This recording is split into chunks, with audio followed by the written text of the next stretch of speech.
ଇଏ ହେଉଛି ଏକ ସାରୁ ଗଛର ବାଡ଼ି। ଏଇ ବାଡ଼ିରେ ବହୁତ ସାରୁ ଗଛ ଲଗା ହେଇଛି। ଆପଣମାନେ ସାରୁ ଗଛ ତ ଦେଖିଥିବେ। ଆପଣମାନେ ସାରୁ ତ ଖାଇଥିବେ, କିନ୍ତୁ ମୁଁ ଆଜି ସାରୁ ନୁହଁ, ସାରୁର ପତ୍ରରୁ ବନେଇବି ଏକ ନୂଆ ରେସିପି। ସାରୁର ସବୁ ପତ୍ର ନୁହଁ, ମୁଁ ଏଇ ଗଜା ପତ୍ରରୁ ତିଆରି କରିବି ଏକ ନୂଆ ରେସିପି, ଯାହାର ନାମ ସାରୁ କଢ଼ା।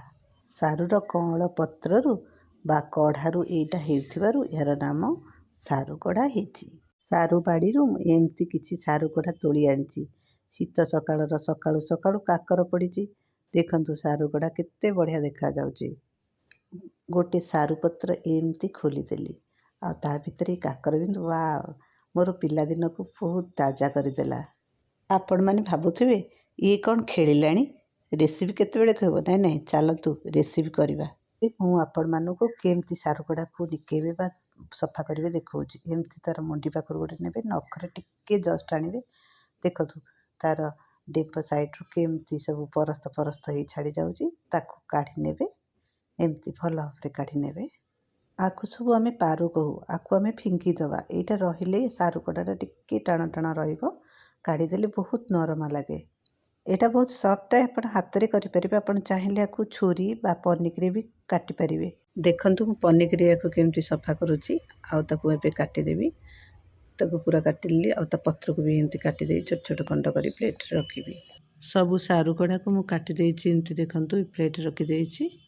ଆଉ ଏଇ ଯେଉଁ ସାରୁ କଢ଼ା ଖାଇବାକୁ ବହୁତ ଭଲ ଲାଗିବ। ଏଇଟା ତା'ର ପାରୁ ଗୁଡ଼ା, ଏଇଟା ଫିଙ୍ଗି ଦେବା। ଦେଖନ୍ତୁ ମୋ ହାତ କେତେ ଅସନା ହେଇଗଲା।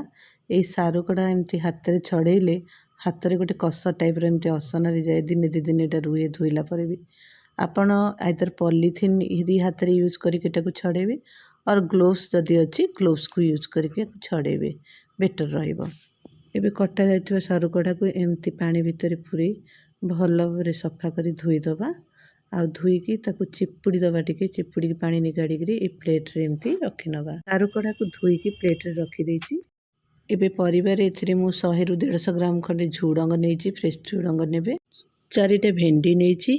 ଆପଣମାନେ ଆଳୁକୁ ଛୋଟ ଛୋଟ କାଟିକି ବି ଏଥିରେ ଦେଇପାରିବେ। ଆଉ ମସଲା ନେଇଛି ଗୋଟେ ରସୁଣ, ଖଣ୍ଡେ ଅଦା, 8-10ଟି କଞ୍ଚା ଲଙ୍କା।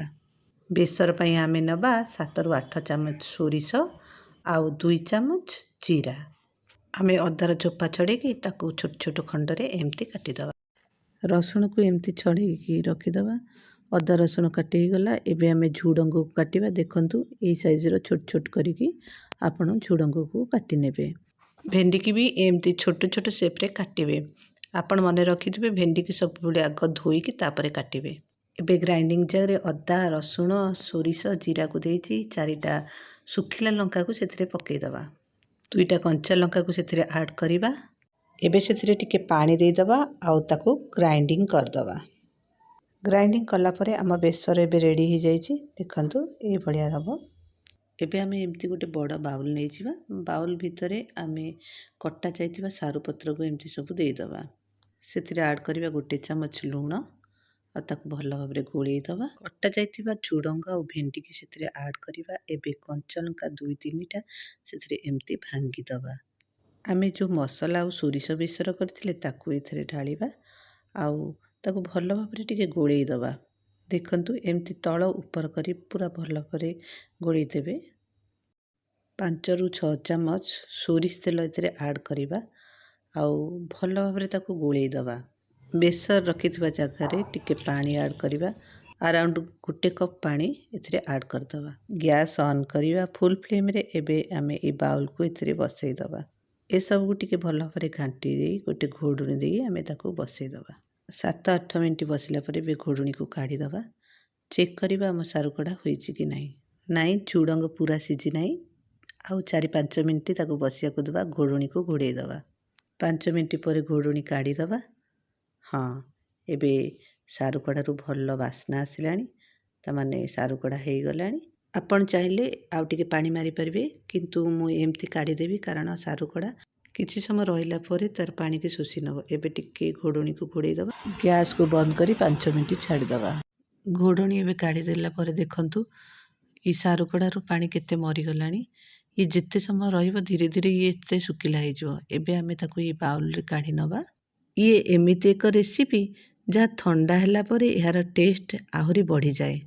ତେଣୁ ଆପଣ ୟାକୁ ସାଙ୍ଗେ ସାଙ୍ଗେ ନ ଖାଇ 4-5 ଘଣ୍ଟା ରଖିକି ଖାଇଲେ ଏହାର ଟେଷ୍ଟ ଆହୁରି ବହୁତ ଭଲ ଲାଗେ। ଆପଣ ୟାକୁ ଫ୍ରିଜରେ କଣ୍ଟେନରରେ ରଖି 2-3 ଦିନ ଆରାମସେ ଖାଇପାରିବେ। ଟେଷ୍ଟରେ କିଛି ବି ଫରକ ପଡ଼ିବନି। ଆପଣ ଏଇ ୟୁନିକ୍ ରେସିପିଟି ଘରେ ତିଆରି କରନ୍ତୁ ଆଉ କୁହନ୍ତୁ ମୋତେ କେମିତି ଲାଗିଲା। ମୋ ଚ୍ୟାନେଲକୁ ଲାଇକ୍ ଆଉ ସବସ୍କ୍ରାଇବ୍ କରନ୍ତୁ। ତାଦ୍ୱାରା ମୋର ନୂଆ ନୂଆ ରେସିପିକୁ ଆପଣ ଦେଖିପାରିବେ। ରହିଲି। ଜୟ ଜଗନ୍ନାଥ।